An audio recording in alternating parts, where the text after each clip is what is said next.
Compte à rebours sur les stands du salon, l'heure est au dernier préparatif. Un maximum de premières mondiales, présentation de ce 85e salon de Genève. Quelles sont les grandes tendances du marché automobile? 7 finalistes, quelle sera la voiture de l'année?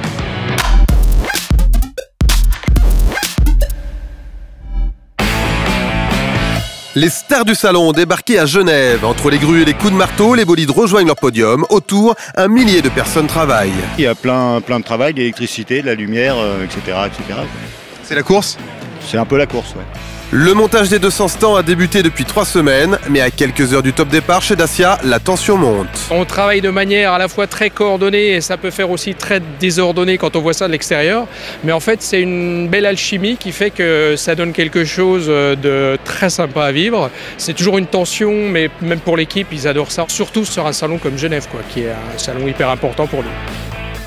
Les dernières heures sont primordiales pour que les shows soient parfaits. Les dernières heures, c'est les finitions, les répétitions, les mises en place, les véhicules, les ajustements d'image, d'éclairage, voilà, tout ça. Vous êtes prêts? Je suis prête, enfin, on est prêt. Dans quelques heures, 10 000 journalistes sont attendus pour découvrir les premières mondiales.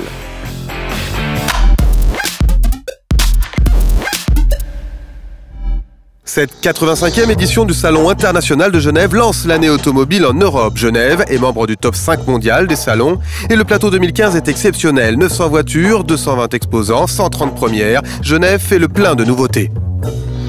On pourrait dire à guichet fermé, c'est-à-dire de l'AL 1 à 6, on a vendu toutes les surfaces, c'est-à-dire il n'y a pas 1 mètre carré dans les AL 1 à 6 qui est libre. Je pense que les signes sont plutôt bons. Comme vous le savez, aux États-Unis, la production a augmenté, surtout l'année dernière. Récemment, nous avons pu observer que les marques françaises ont de bons résultats. En Suisse, le marché va toujours, et je pense que c'est plutôt encourageant. Une centaine de voitures vertes innovantes profitent d'un parcours de visite dédié et comme chaque année, le Salon de Genève est un laboratoire des nouvelles technologies.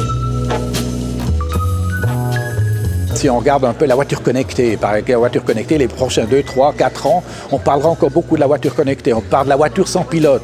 Là aussi, c'est quelque chose qui vient au fur et à mesure. Au début, c'était peut-être des bricoleurs, mais aujourd'hui, il y a les grands constructeurs qui se mettent derrière. Mais c'est le futur. Les 110 000 m² d'exposition attendent plus de 700 000 visiteurs jusqu'au 15 mars.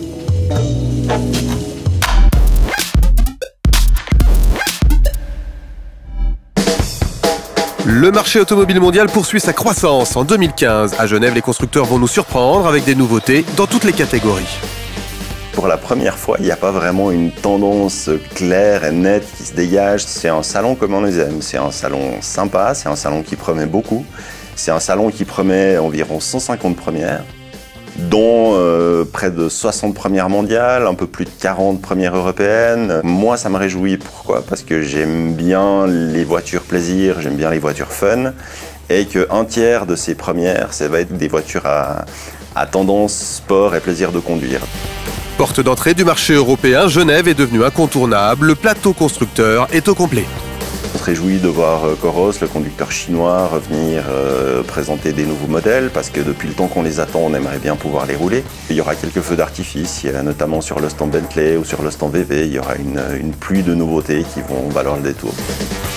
Bonne surprise aussi pour les prix. Face au franc fort, suite à l'abandon des taux planchers, les constructeurs accumulent les remises et les promos en Suisse.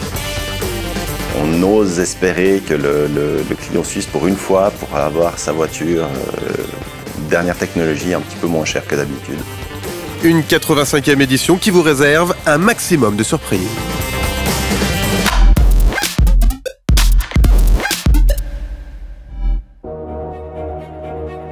Quelle sera la voiture de l'année? Cette année encore, le plus prestigieux des prix automobiles sera remis en ouverture du Salon de Genève. 7 constructeurs espèrent encore être l'élu 2015. Pour nous, c'est le plus grand prix dans l'automobile. Avoir ce logo sur votre voiture, ça a beaucoup de valeur pour les gens qui l'ont dessiné et construit. Mais également pour nous, ça veut dire que si vous êtes consommateur et vous voulez savoir quelle est la meilleure voiture, quand vous voyez ce logo, vous savez que c'est la meilleure et vous pouvez l'acheter. Toutes les voitures candidates ont été testées et observées à la loupe par un jury de journalistes automobiles européens. Et si vous gagnez ça, c'est une véritable reconnaissance de votre travail par les journalistes spécialisés de toute l'Europe. Et les finalistes sont la BMW série 2 Active Tourer, le Citroën C4 Cactus, la Ford Mondeo, la Mercedes Classe C, le Nissan Qashqai, la Renault Twingo et la Volkswagen Passat. Nous terminons nos essais ici au circuit Céram à Mortefontaine, à proximité de Paris. Et maintenant, on retourne au Salon de Genève. Comment se passent les choses là-bas? Réponse dans notre édition de demain.